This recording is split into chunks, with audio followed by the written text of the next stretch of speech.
Hey guys, how's it going? Kripparrian here. Today I want to talk about and give you guys my pretty lengthy experience on the new player experience in Hearthstone and kind of how it's progressed over Hearthstone's life. So just to rewind all the way back, I have played Hearthstone from the first day we were allowed to stream it, and I don't know how long it's been, about 4 years now, quite some time. I've played probably on average of about 4 to 5 hours of Hearthstone every single day since then.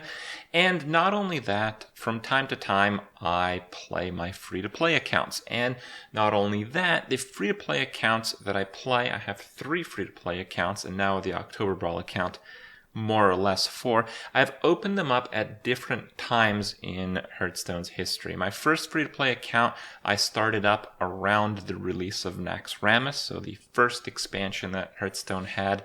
The next one about a year after that, and the third one about a year after that. So I have probably better understanding of how the new player experience has shifted over the last few years than most people, at least.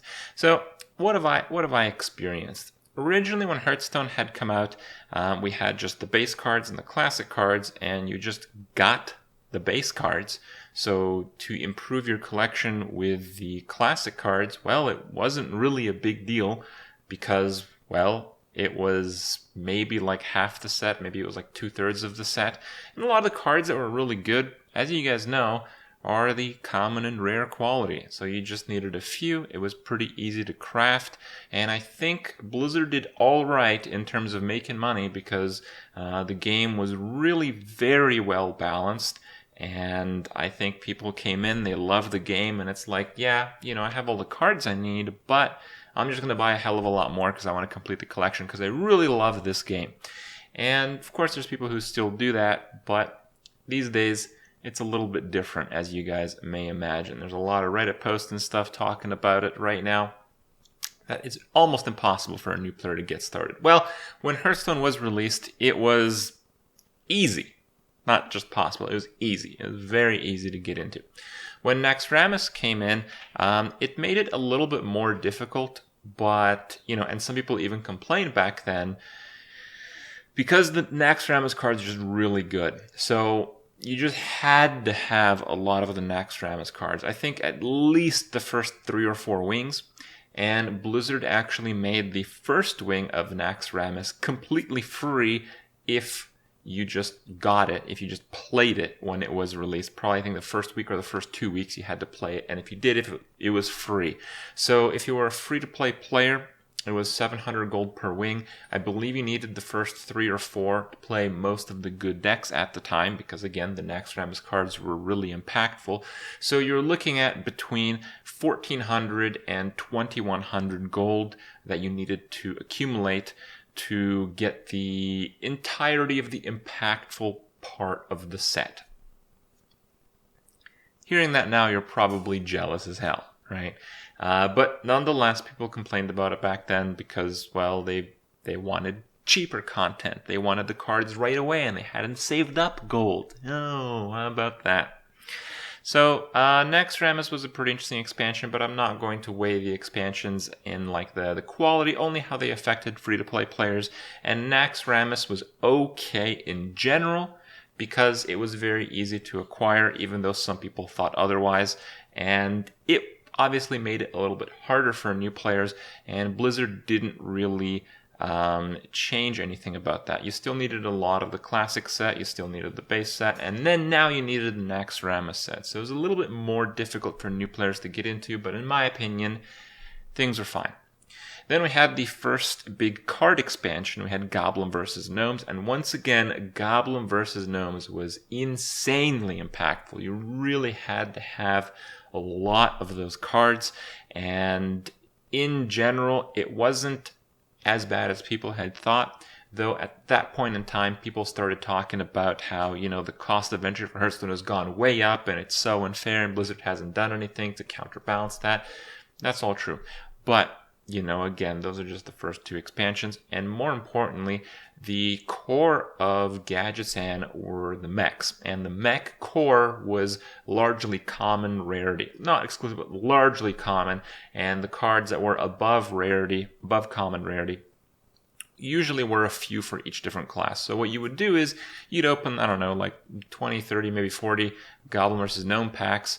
You'd almost be guaranteed to get most or all of the low rarity mech core, and you get a few or maybe even most of the rare or epic quality cards that you needed the mech core alongside to play any of the various classes. So let's say you got the remaining mech package for mage, you got like 2 blast mages and some other stuff, well, you just play mage. If you got it for, let's say, hunter, I know it wasn't very good, but let's say you did, you'd just play the hunter version of mechs. So the cost of entry, again, it went up, but not in a big way.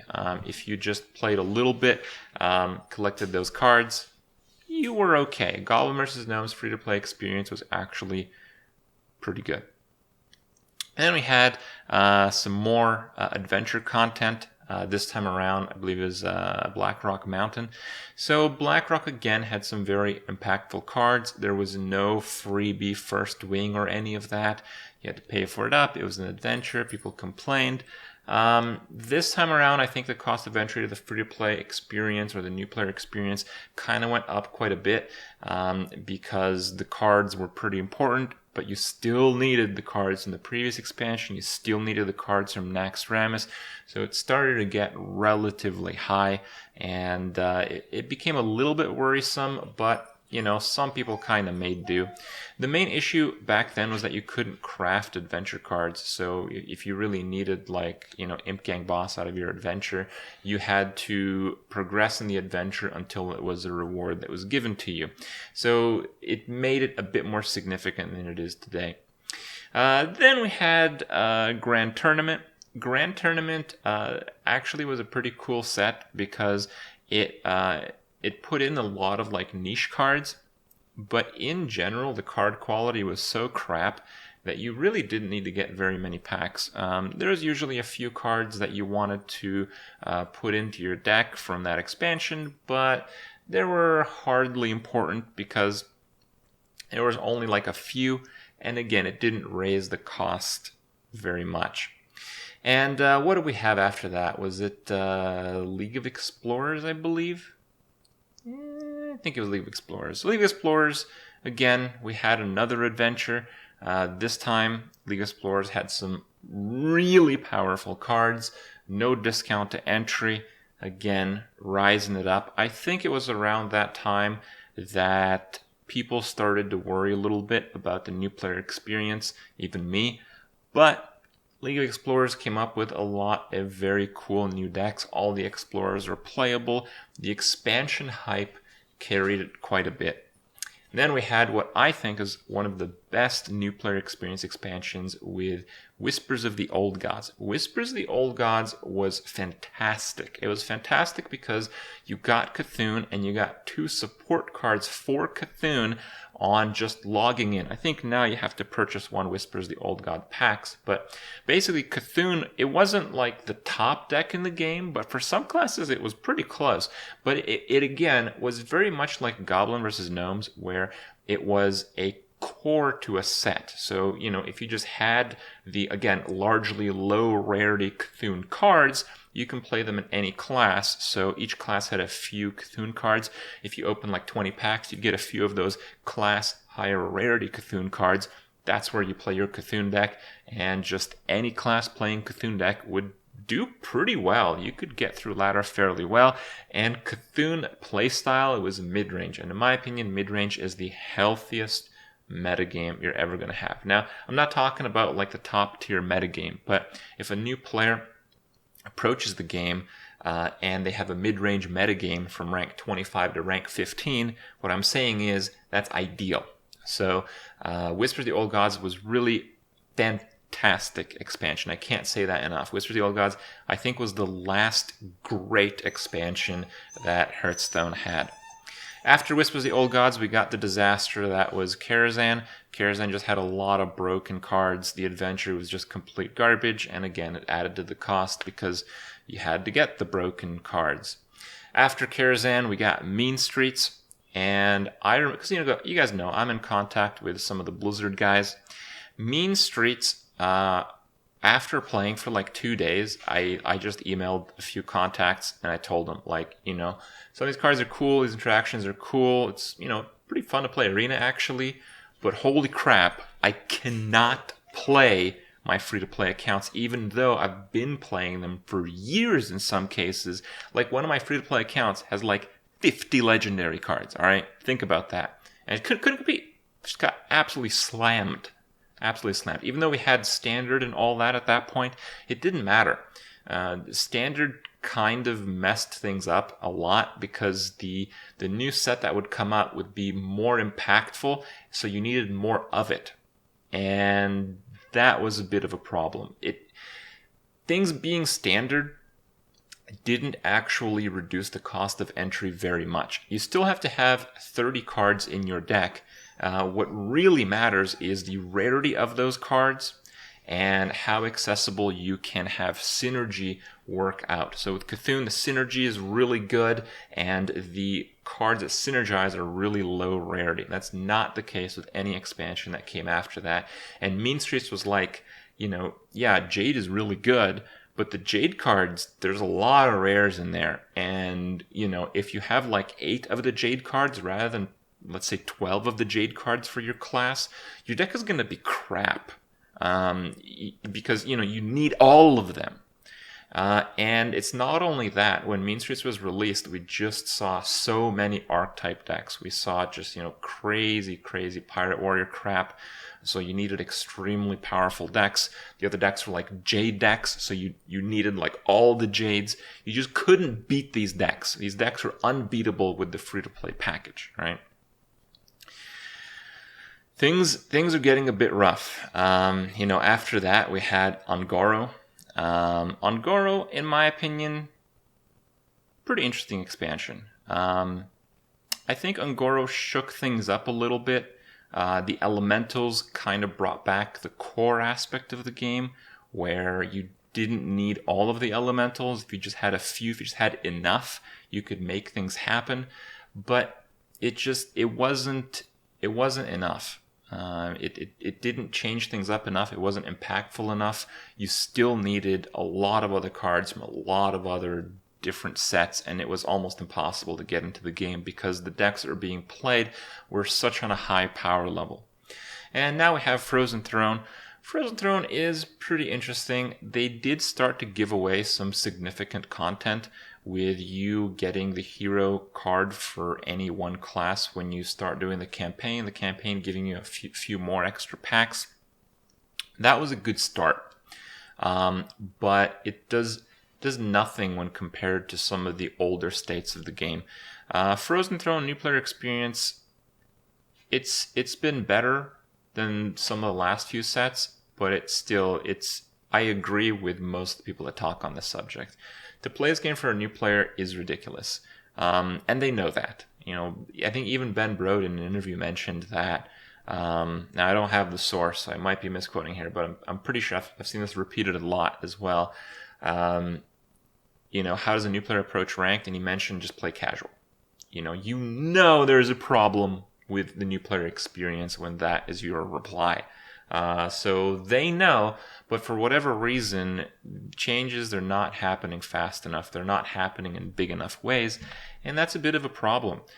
In my opinion, for Hearthstone to keep pace for the new player experience, a large part of each set needs to be free.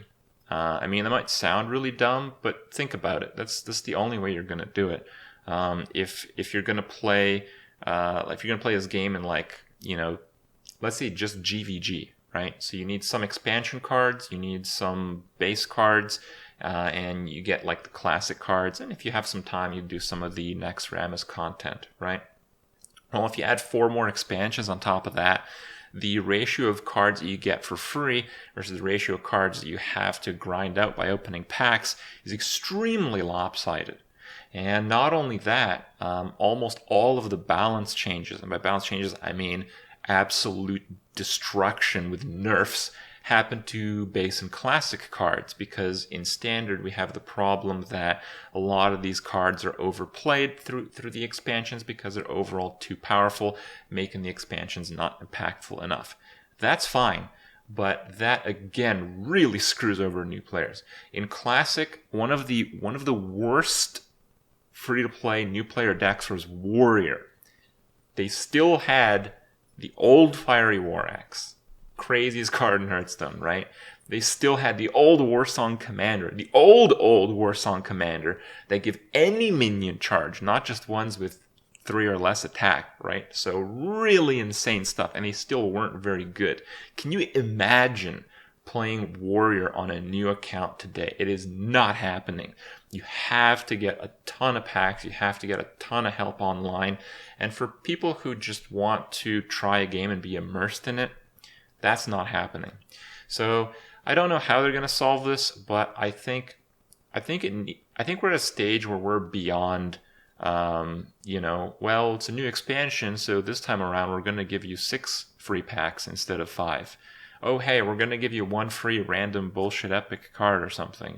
These are just like barely scratching the surface of the new player problem. I think a lot of people are curious about Hearthstone. They see it, they see how people play. It looks interesting. It's probably the most appealing game to watch someone else play. It's usually pretty good inspiration for people to try games. But they try it, and it's a wall. It's almost impossible for them to play.